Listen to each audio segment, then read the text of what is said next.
Welcome to Level Up Real Estate Investing Podcast with Robert Hyder.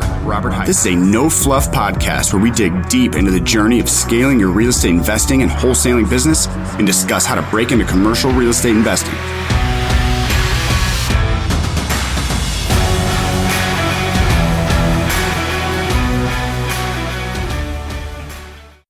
Robert Hyder here with Level Up Real Estate Investing Podcast. For those who don't know me, I'll go through my journey a little bit here. I grew up in St. Louis, Missouri, lower middle class family. First member of my family to traditionally go to college. Out of college, I got into commercial real estate finance.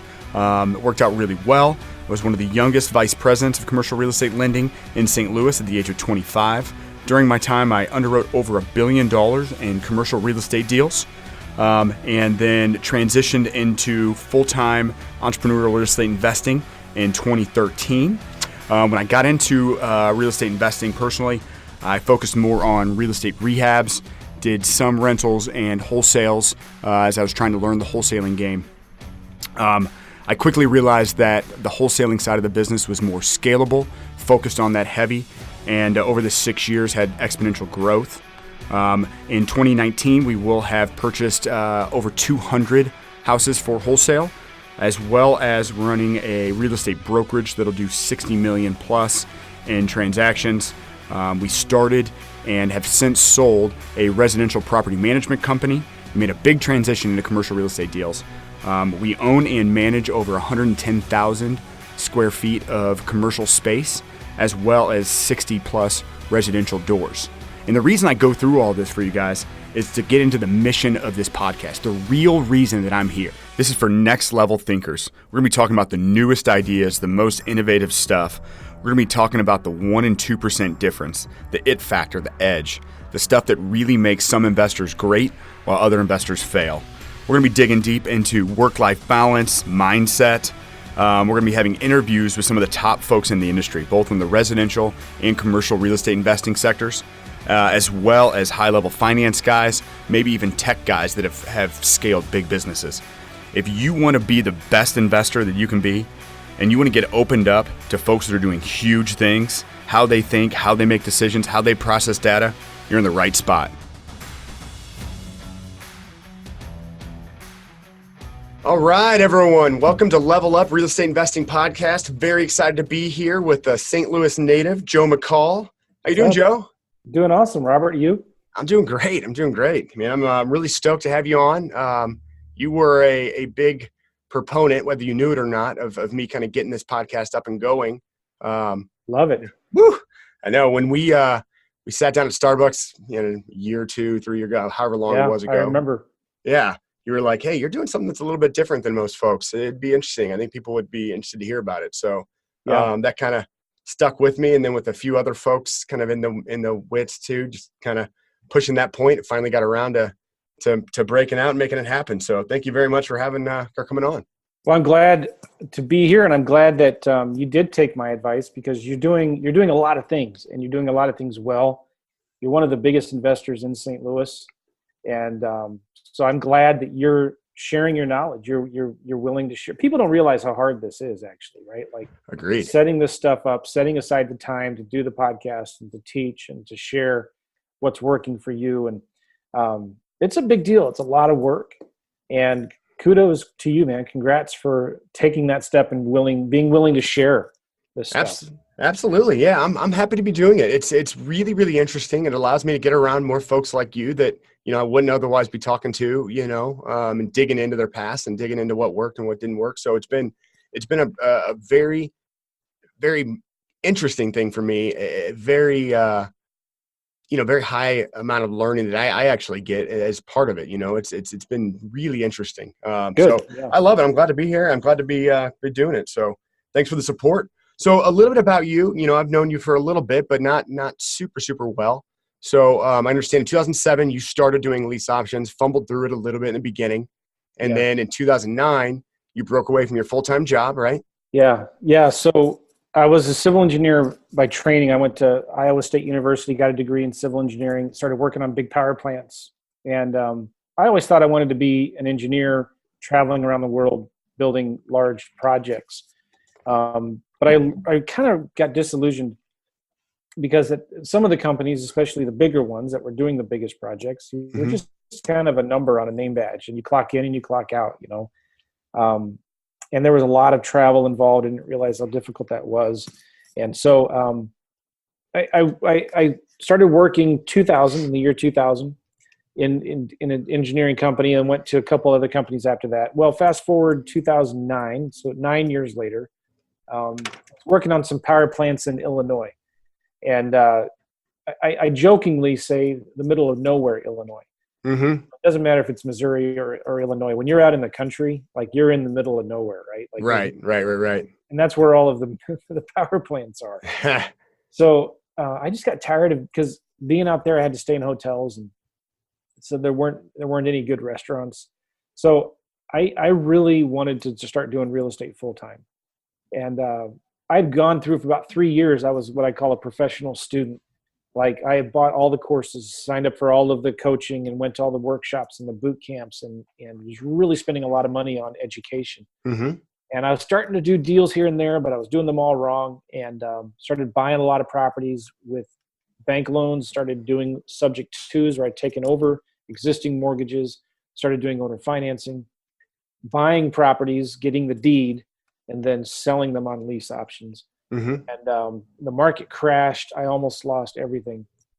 And but in 2009, I started doing some wholesaling, and I started wholesaling lease options. In other words, I'd get a property under a lease option contract with the seller. Yep.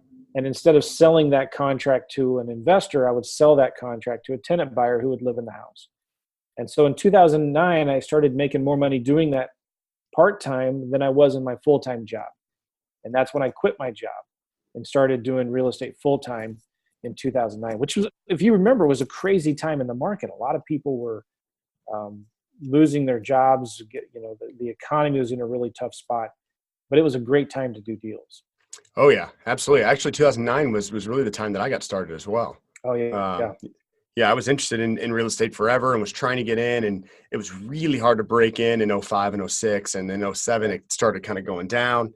And then I think I bought my first deal that I did for a flip in 08 and brought it to market in 09. So I remember it was a scary time.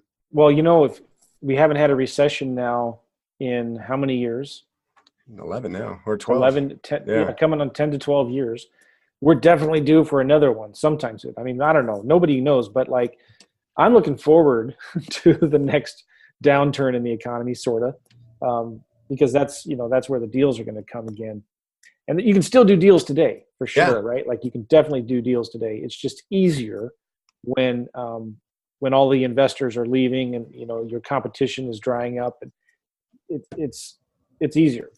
Yeah, it'll kind of clean the slate a little bit. There'll be all the folks that are just kind of fly by night that are popping in. They'll go by the wayside, and they'll do what they were doing before, and it'll just kind of clear the water a little bit. The folks that some folks will get caught with their hand in the cookie jar, and some folks will really thrive. There's a lot of money waiting on the sidelines, so I don't think a ton. People don't. Everyone's just it's crazy. So I don't think it'll be like super deep, because I think it'll actually kind of correct itself pretty quickly. But nevertheless, there will be really good opportunities. There will be deals. We're already starting to see some now where banks are starting to take some stuff back. Pre-foreclosures are starting to rise. Are you seeing that as well? Yeah, absolutely. Pre-foreclosures, we are big on the note purchasing side.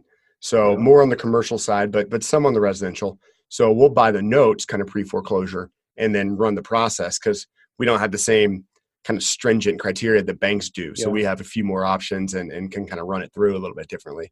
Yeah, we're starting to see that with an increase in pre-foreclosures or notice of defaults. Mm-hmm. I'm starting to see an increase in my direct mail response rates, believe it or not. Interesting. Especially in the smaller markets, which we can maybe talk about later. But yeah, 100%. There is, depending on where you're, every market is different. Some markets are doing real well. I remember during the last recession, Washington, D.C., the Virginia area, hardly felt any of the recession at all, just because the government jobs that were there kept prices really stable. So it's a regional thing, but that's the wonderful thing about technology that we have today, is that you can do deals in any part of the country without being there, without going to see the properties. And I'm always optimistic about the market. I'm never pessimistic, because As long as you're willing to adjust, and move to what the market is demanding and what the market needs, you'll always make money in this business. I agree 100%. I mean, that's it, right? The folks that are stagnant and only want to kind of learn one thing and just go have a really hard time because the market shifts and the paradigms adjust and you have to shift with it.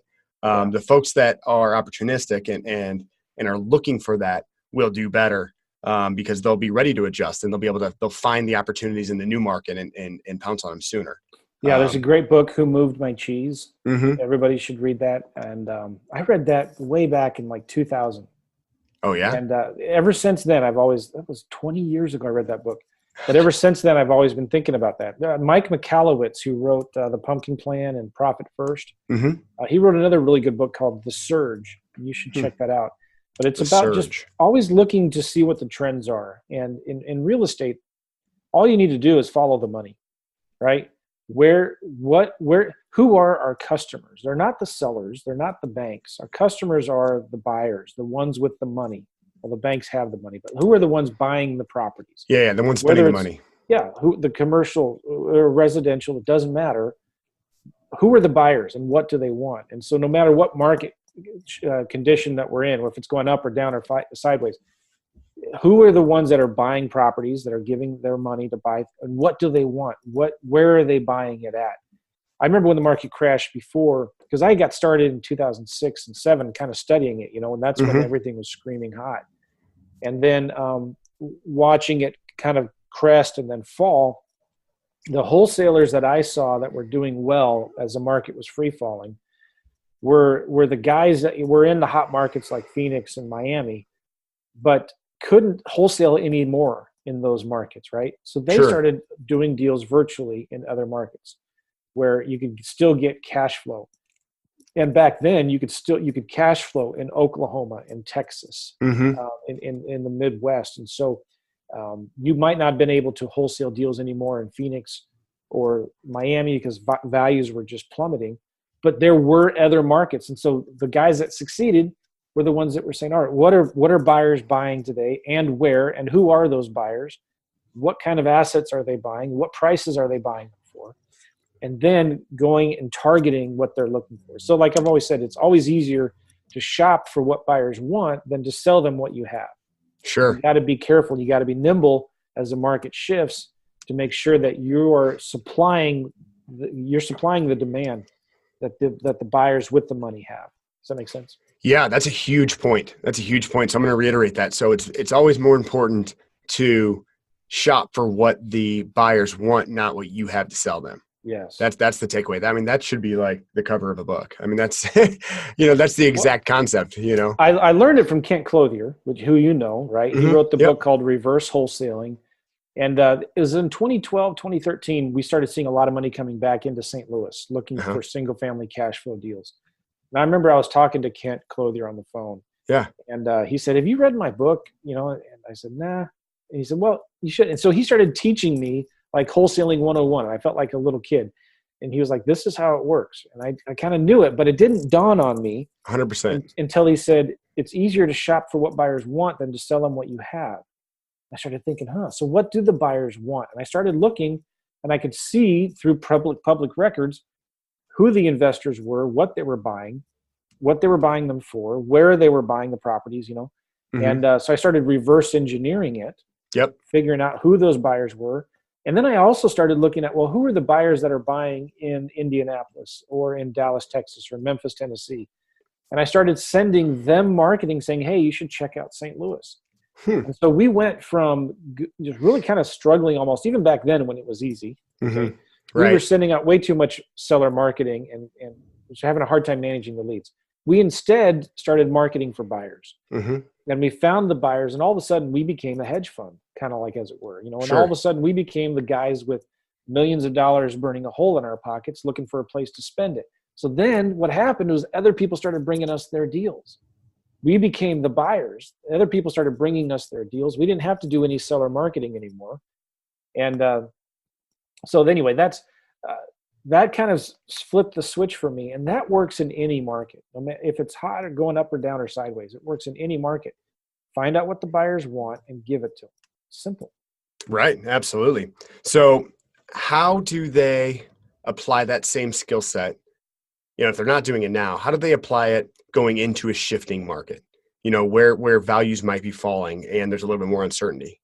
Well, I think the thing is finding out what the buyers want. So, it used to be buyers wanted appreciation because the market was going up, right? Mm-hmm. And so people would buy on speculation, wrong or right. They were buying on speculation, hoping that, and it worked. I mean, you could buy an option on a property. Remember the condos in Florida, right? Or on the Gulf Coast, you could buy an option on a condo, and before it was even finished, or when it was finished, you could sell your option and make 30, 40 grand, right? Well, right. That worked. The problem was when it stopped working, people that still owned those options lost their shorts. So I think the key is to be nimble and finding out, like when the market crashed, the smart money came back in the market, mm-hmm. right? And they started looking for cash flow instead of appreciation. They were looking for cash flow. Yep. And so then you look, well, you couldn't cash flow in the hot markets anymore, but you could cash flow in Oklahoma City, Oklahoma. Yep. You could cash flow in Indianapolis. You could cash flow Memphis, Tennessee. And those all of a sudden became the hot markets with investors. So I think we'll see that again here. We're starting to see it now. I mean, you're starting to see rehabbers I've seen this for the last year, and I predicted the market was going to shift downwards in 2018 and 2019.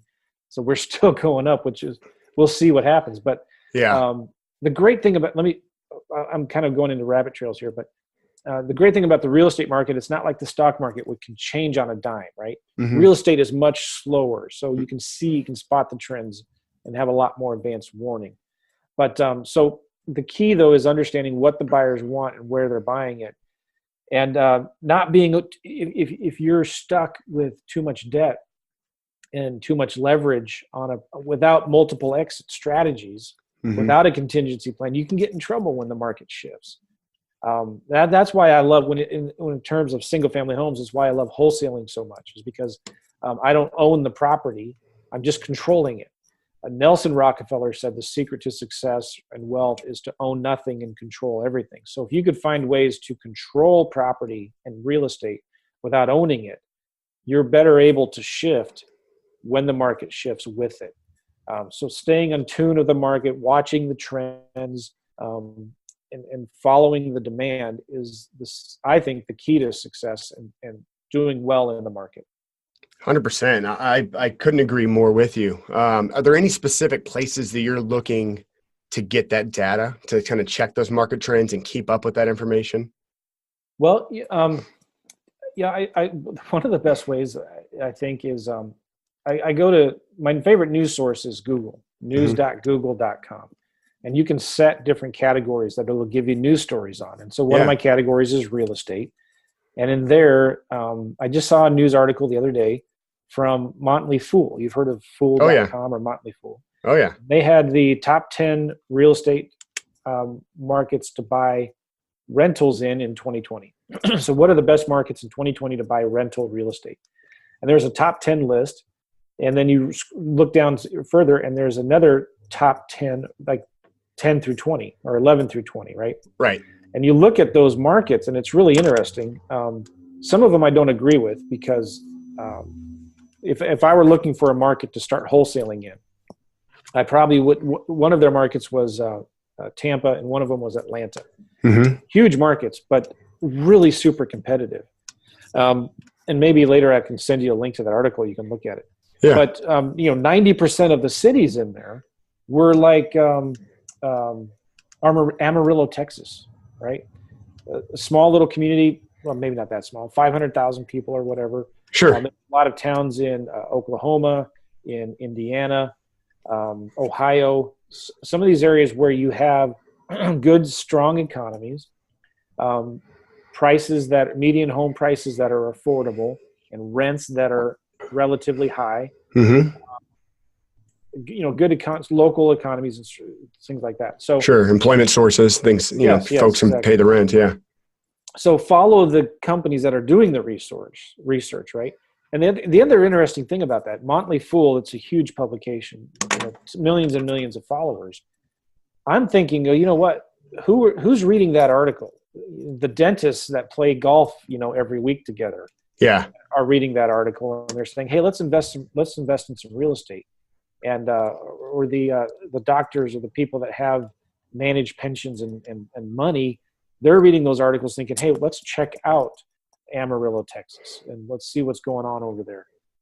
Then you can go and see, all right, with services like DataTree or ListSource or PropStream, you can go in and see who are the major players in Amarillo, who are the turnkey providers in Amarillo, Texas, that are who are the property managers there that already have a boots on the ground operation in those cities, and approach them and say, "Hey, listen, if I were to do some marketing in your area and bring you the deals, could we work together on them?" You could find other investors that are already doing deals there, other wholesalers that are already doing deals there, and turn your. It's kind of like watching the trends based on what you're seeing in the media. 9 times out of 10, you're going to get it right. It's going to be okay. Sure. Yeah. I mean, because once the media is talking about it and it's kind of coming up, and it's just a slow. The bigger the ship is, the harder it is to turn. Kind of like we talked about with real estate. So even when the media is talking about it, you still have time to adjust, and it's still kind of coming down the pipe. Do you want me to read these cities to you? Yeah, let's hear them. All right. Amarillo, Texas. I don't even know where that is. It's not a suburb, is it? It's like its own city. Yeah, I don't know. I should know. Okay, that's number 1. Tampa, St. Pete is number 2. I would, for me personally, I mean, the numbers may be good there, but if I'm looking to do deals, it's super competitive in Tampa. Mm-hmm. I would probably avoid that. So Amarillo, Tampa, St. Pete, Oklahoma City, Atlanta, Georgia, Cedar Rapids, Iowa. Can you believe Cedar Rapids, Iowa? No. They have some huge manufacturing plants there. John Deere. I talking out of, there's maybe some car manufacturing facilities there. Cedar Rapids, Iowa, Indianapolis, Jacksonville, Florida, North Charleston, South Carolina, Louisville, Kentucky, and Dallas, Fort Worth. And the article talks about what are some factors. If anybody wants to look this up, just Google the 10 best places to buy rental property in 2020, fool.com. The 10 best places to buy rental property in 2020.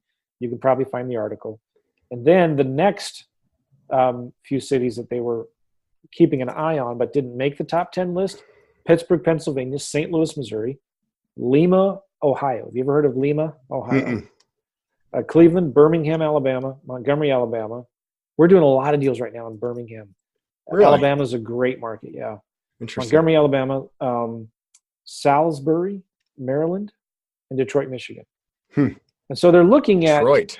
Wow. Yeah, well, they're looking at the 10 best markets. They say here were determined by identifying cities that provide an annual rental yield of 9% or more, wage growth of 3% or more, unemployment rates at or below the national average, and a population growth of 3% or more. Real simple. Yeah, So, I mean, those are key performance. I mean, key items to track. You've got population growth, you got employment growth. So every year, there's these news articles that go into U.S. News and World Report, Forbes magazine, Fortune, CNBC, Fool.com that do these kinds of studies and publish them. This was just published 4 days ago is when we're recording this. Yeah, absolutely. So what? It's the 4th of January, or 3rd of January right now. Yes. So January what I would 3rd. Do if I was a wholesaler, I am a wholesaler. I mean, this is what I would do. If I was looking for a new market, okay, we're doing deals right now in parts of Alabama, Georgia, in the smaller towns of Georgia. And we're doing vacant land flips right now in Kern County, California, a little bit in Los Angeles County, California, but in the deserts, a couple counties in Oregon and Colorado. Anyway, but what I would do is I would look at, okay, what are these cities here, and where can I find the least amount of competition or wholesalers that are already doing. So I wouldn't want to go into Atlanta or Tampa, St. Pete, or Jacksonville, Florida, because there's tons of wholesalers there already. But Cedar Rapids, Iowa, how many people do you think are doing deals in Cedar Rapids? Now, somebody right now is listening to this who's in Cedar Rapids is probably mad that I'm talking about him. But when you compare to like the number of wholesalers that are doing real marketing, like aggressive marketing, how long do you think it would take you to stand out in Cedar Rapids, Iowa, if you start doing some direct mail, some Facebook, some cold callings? Like, you could probably pretty quickly dominate that market or be a real contender. 100%. Yeah. And honestly, like, so this is really, really cool because I didn't see the podcast kind of going in this direction, but I'm really happy that it is. So this is, new I mean, not new, people have been doing it forever, but it's newer. People aren't thinking about these smaller cities all that often. People aren't looking at these other little towns. So you're saying, okay, well, go to, news.google, get this Motley Fool article. This is the top 20 cities. If you probably started searching today, and just waited 30 days to see what came out new and went back 30 or 45 days, you'd probably see 2 or 3 more other articles that had other cities, right? And then take this data, look for cities that have maybe less than 1 million, if you want to even go smaller than that, less than 500,000 in population, take that info. You could then further go and kind of cross-reference that data. So if you identified 5 to 8 cities, right, that fit. So for you, obviously, you were marking off the big cities in Florida, you were marking off, Dallas, Texas, and you were left with the smaller cities, right? So if you went and took that data and you went to, say, cbre.com, which is more of a commercial database, but you can get really, really good market information that commercial folks and funds track as it relates to employment growth and population growth and who are the big employers there and what they're doing, like real kind of in the moment. I think it's quarterly data, but you can go back. You could really get an understanding of a market very quickly just by doing those 2 things, and then do exactly as you were saying. Start upping your marketing and doing it, because there's not probably that many folks that are doing it. And even if there are, if you know that folks are going to be coming to that area because they meet all of this criteria, pretty quickly you could still be a standout player. Well, let me share my screen with you here, because this is something fascinating, if that's all right. Yeah, let's do it. All right. So there's a website called worldpopulationreview.com. worldpopulationreview.com. This is cool. If you click around there and you'll find the different states. Like if I go back here, these are all of the states, and there's ads in here. You got to X them out. But I kind of like this for a simple reason. You can see the kind of the states by population. Yeah. And then you scroll down here and you can see that it ranks the states. And if we go to Iowa, there it is. It's not a big state, 3.2 million. And you scroll down some more, and hopefully you can hear me. This is telling me my internet speeds is unreliable. But here is a map of the Iowa population density by county. Okay, and what I like about this is all the counties look the same. It's unbelievable. I've never seen so grid-like. Iowa, I used to live there. It has 99 counties, but Polk County is right in the middle. And that's where Des Moines, Iowa is, right? Okay. And here, Lynn County, I'm 99% sure that is where Cedar Rapids, Iowa is. Okay. So what I'm doing is when I'm looking at a city to start marketing in, I'm looking at the county level. And, Woodbury County is somewhere I'd like to target. Now, let's say Polk County is only like 500,000 people. When you're in a big area like Phoenix, you may not look at this as a competitive county, but let's say you're in Charlotte, North Carolina. Charlotte is very dense. There's a lot of competition there. A lot of the big iBuyers like Open Door and OfferPad and Zillow, they're coming in there and making cash offers on deals. So you might consider like going outside of the big MSAs. And so let's say, for example, and maybe I can look at Charlotte as another example, but let's just say Polk County here is too competitive. You want to go outside. So look at the other counties around there that have population growth. And you can see, like even this county right here, Dallas County, 90,000 people. You can see that there on the right, the population growth in the last 10 years is 35%. Wow. This county, Story County, population growth is 9%. So I'm saying here is, start looking at the smaller counties surrounding the big MSAs. Instead of going into Des Moines, Iowa, go out here to Lynn County where Cedar Rapids is, Johnson County, Scott County, Dubuque County over here, Woodbury County, Pottawatomie County. Like, you may think, who would want to live in Pottawatomie County? Well, they don't have a ton of growth. It's only 0.2%, but there's 93,000 people there. right? And you can go and you can find probably the median home price there. I'm not sure what city that is. Maybe Ottumwa, maybe, I don't know. But Your guess is as good as mine there. I have no idea. But like, there's 93,000 people that live in that county. That's a lot of people, and you can find properties there at huge discounts. And how much competition do you think you have in Pottawatomie County? Virtually none. So you could do direct mail there, and like in a competitive market, you might be doing well, getting a 0.5% response rate on your direct mail. Mm-hmm. I pretty much guarantee if you start doing handwritten postcards or direct mail in that county, you're going to get 2 to 3% response rates. Right? Oh yeah. And you think, well, who would want to buy rental property in Pottawatomie County? If we had the time, I'd go in and I'd show you. I bet you I could find you at least 100 different investors in the last 6 to 12 months that have bought investment property in that county right there. Right? So they're easy to find who these investors are. And then you can negotiate. You can do this virtually over the phone. You can use mobile notaries to get your contracts signed, and go out and find who these investors are, what they're buying, and sell it to them.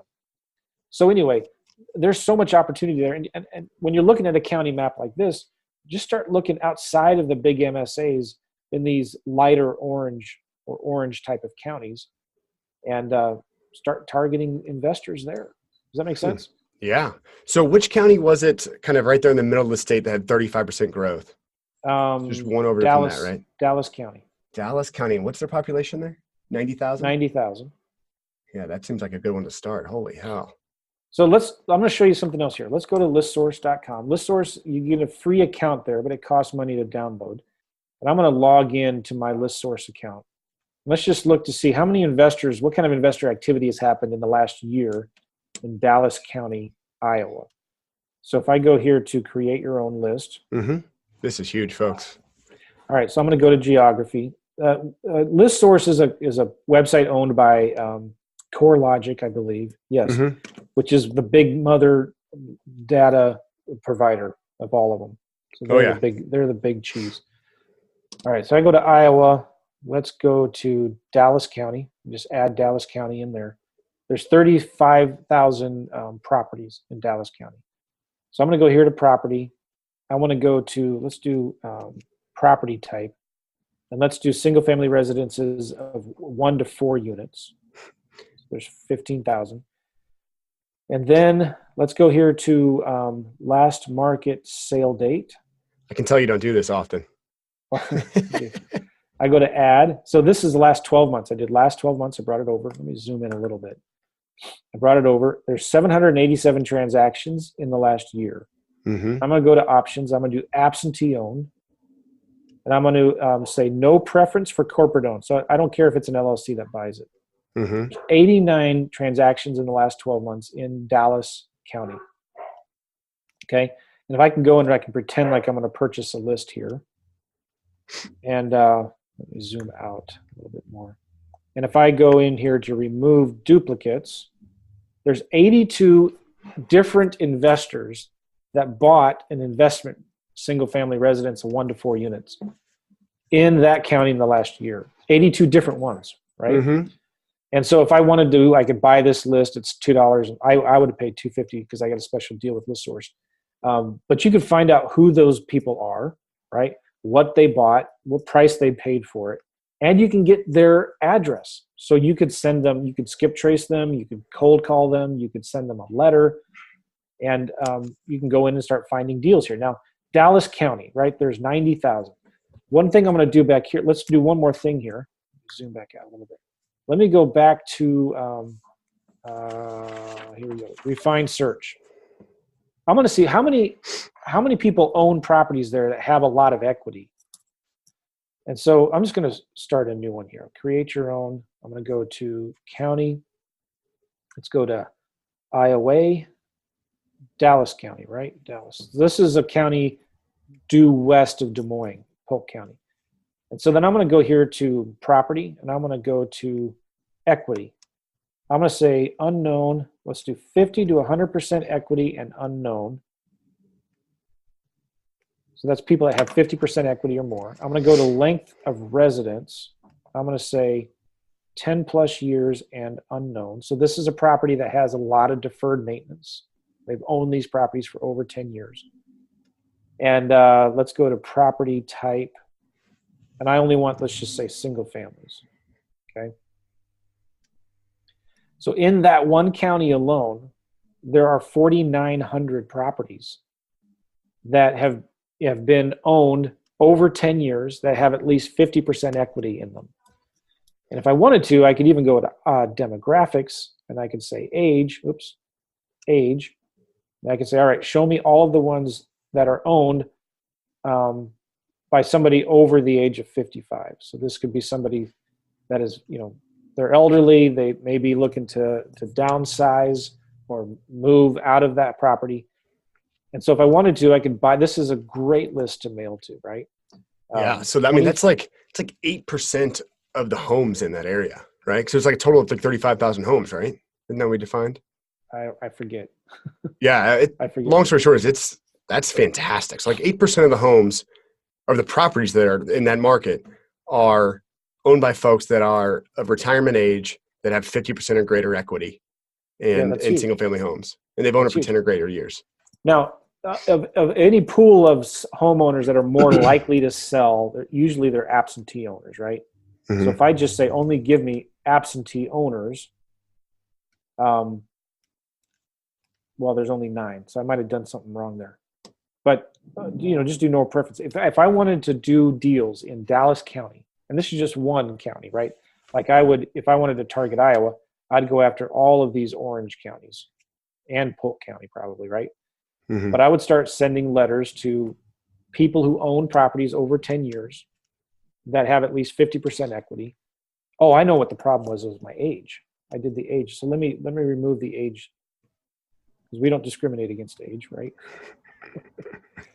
So now I do absentee owners. Okay, so now I have 279 absentee owners that have 50% equity or more that bought the property over 10 years ago that have a single family. That's a great list to skip trace and cold call right there. Wow. Okay? Yeah. Just skip trace them and start cold calling and sending them letters. Yeah. So anyway, what there are people that will buy properties in these small counties. So find out who they are, and then start marketing to these to the homeowners. How about Lynn County?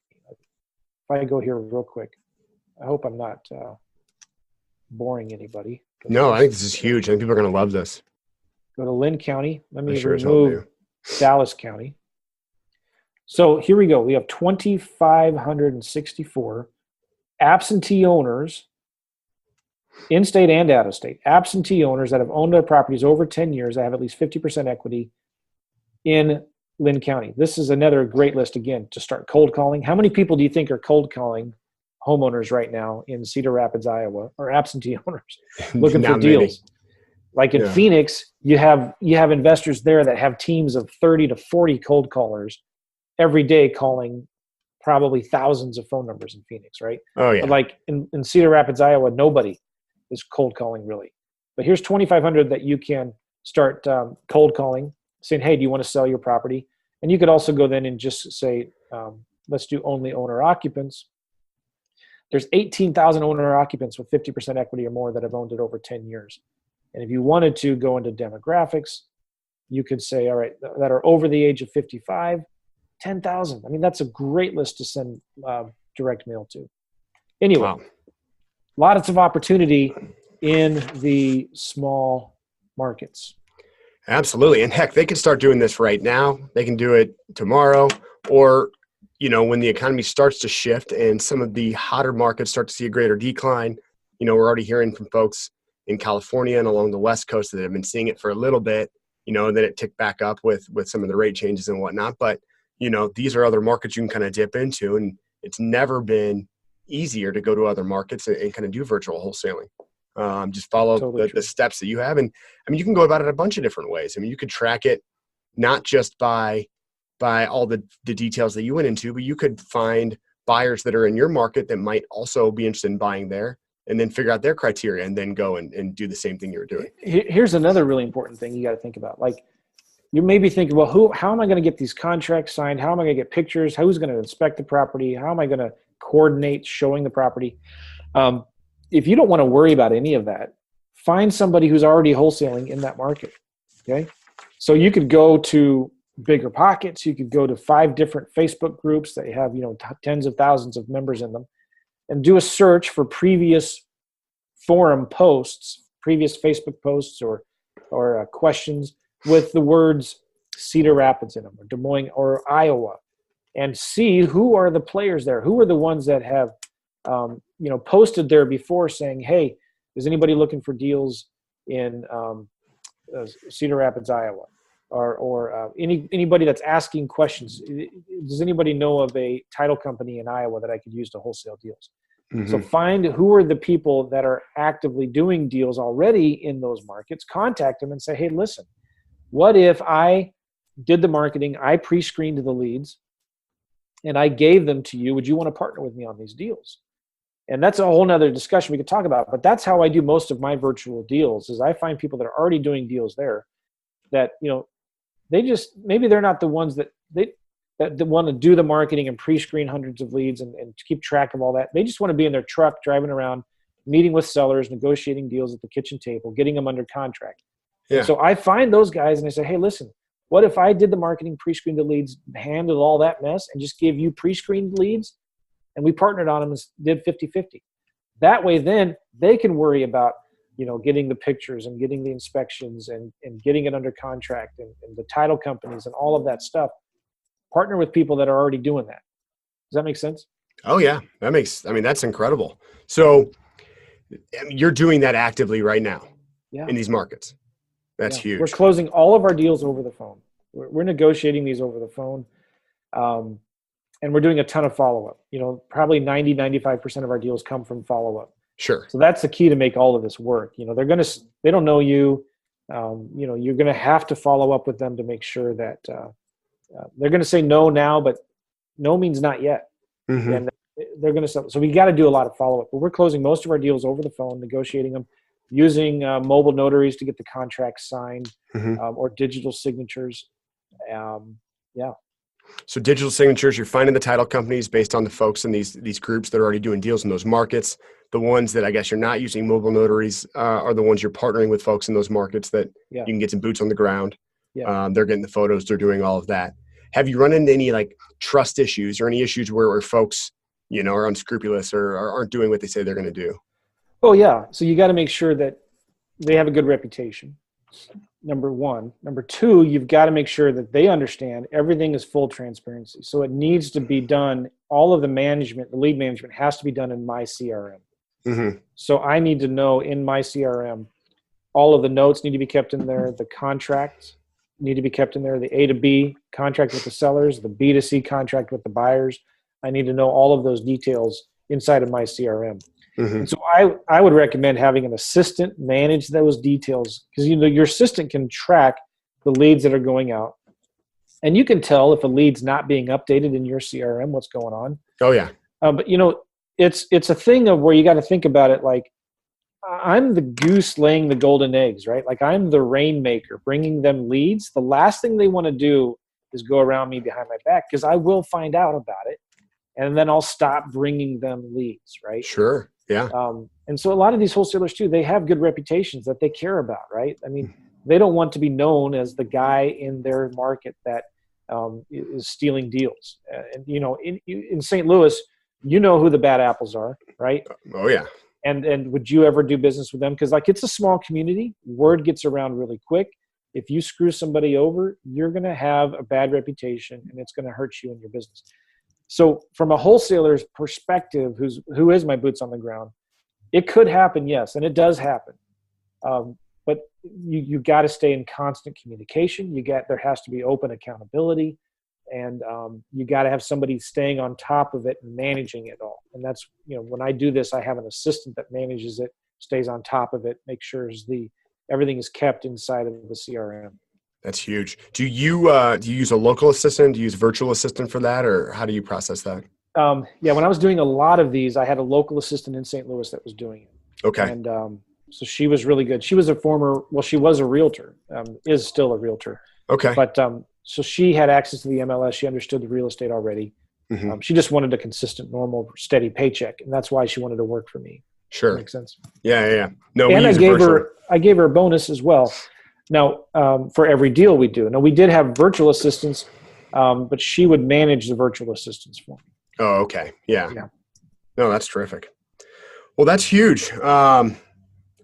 That went, like I said, in a different direction, but I'm really, really happy it Oh, did. that was okay. No, I loved it actually. I mean, that's exactly the point of this, right? Like, see the innovative stuff, the stuff that other people aren't doing, or maybe people are doing it, but you just don't know that it's occurring out there. And I think these are, fantastic skills to either, if you're already doing it, to sharpen up, but if you're not doing it, to start to learn. Because if nothing else, at least you're diversifying markets. You're learning how to do it, so you're prepared when the market does shift. Because no one really knows what's going to happen. We do know there's a lot of money on the sidelines, that people are kind of being prepared, and that everyone's looking in all these different directions. It doesn't seem like there's any real glaring thing out there in the market that's like, okay, well, that's the bubble. That's what's going to burst. It's going to cause all this. It's more than likely a bunch of small things, and probably the effect of an adjustment to one of those things is what might affect your market the most, that we don't even, it's 2 or 3 steps out that we don't even know about yet. So Yeah. if you're preparing and you can understand how to close over the phone and how to look at these other markets and do this stuff, this will be, very, very beneficial and be a great way to kind of take it. And to be totally honest, on a bit of a separate note from what we've been talking about this whole time, but this is a lot of what folks do on the commercial real estate basis. I know when we're looking at other markets, we're buying a deal in Indy right now, and I was trying to get ramped up on that market really quickly, and that's why I mentioned cbre.com, because I could very easily go and get market data. I mean, just a ton of market data, and really understand who the big employers are and what those employers are doing. Are they hiring more? Are they laying people off? What industries or what sectors are really doing well in that market? Kind of where's the population shift? All these different variables. This worldpopulation.com website is a really, really cool tidbit. That's something that I'm going to really dig into, because that's interesting. You can see kind of, the population and employment hub, and you can see the surrounding markets. And when you see 35% growth over 10 years, something exciting is going on there. And the people locally know it, but folks around the country probably don't yet. Let me share one more thing with you. If you scroll down, you see my screen here. Mm-hmm. This was population density. If you scroll down, here's population growth rate. So you can see in red or yellow or orange, which counties are having the faster growth rate. Yeah, that's huge. So then take that, and maybe this website even tells you, but the real basis of that is there's a reason why population is growing there. Yeah. And more than likely, it's employment. There has to be something that pays the bills. Either it's what they call a bedroom community, which means everyone lives there, but they drive an hour to work somewhere else, which in more rural communities, you see that.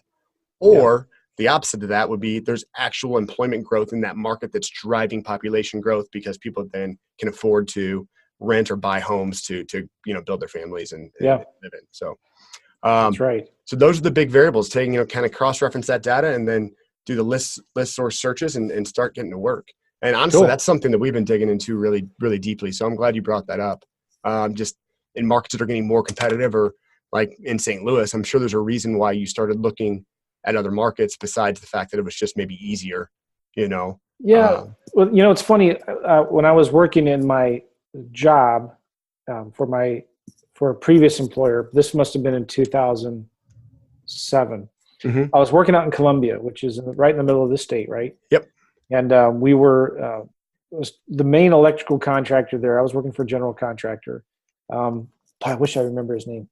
He's a crotchety old man, just like he was only working because he didn't want to be sitting at home all day doing nothing. Was it Bob Lamone by chance? Little Dixie Construction? Oh, okay. No. I'll think of it if I thought hard. But anyway, nice guy after you get through the rough exterior, and find out, his wife kicks him out of the house. She doesn't want him home, so that's why he works. But he's super wealthy. And I started talking to him, and I had to really dig this out of him. He owns a couple hundred rental properties all throughout these small towns in central Missouri. Mm-hmm. And I remember his name, but I won't say it. And so just I started talking to him, and he's just, for the last 20, 30, 40 years, he's been buying up little single family residential rental properties, and fix these things up. And you would look and you think, who would want to live in this little town of 5,000 people? Yeah. But it's some of his best rental properties are because the inventory is so low. People want to live there, and he just does it. And so there's a lot of that. There's a lot of money. There's a lot of mattress money in these small towns, and there's still a demand for housing there. You can do really well if you're smart about it. Absolutely. Yeah. I mean, they're not building a ton of new homes in those areas. So the inventory that's there is staying, like you mentioned, and people are probably going to stay renting your home as long as they can afford it.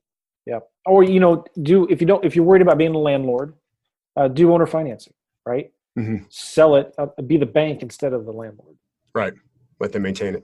Mm-hmm. Absolutely. Well, I know you got to get going, Joe. I greatly appreciate your time. Thank you very much for hopping on. Yeah. It was a pleasure, Robert. This was fantastic. So appreciate it. We'll talk to you soon. All right. Take care. Right. Bye. Bye. All righty, guys. Wow, that was huge. Like I said, that went in a drastically different direction, but I thought it was really, really good. There's super exciting stuff, super interesting stuff that was discussed there.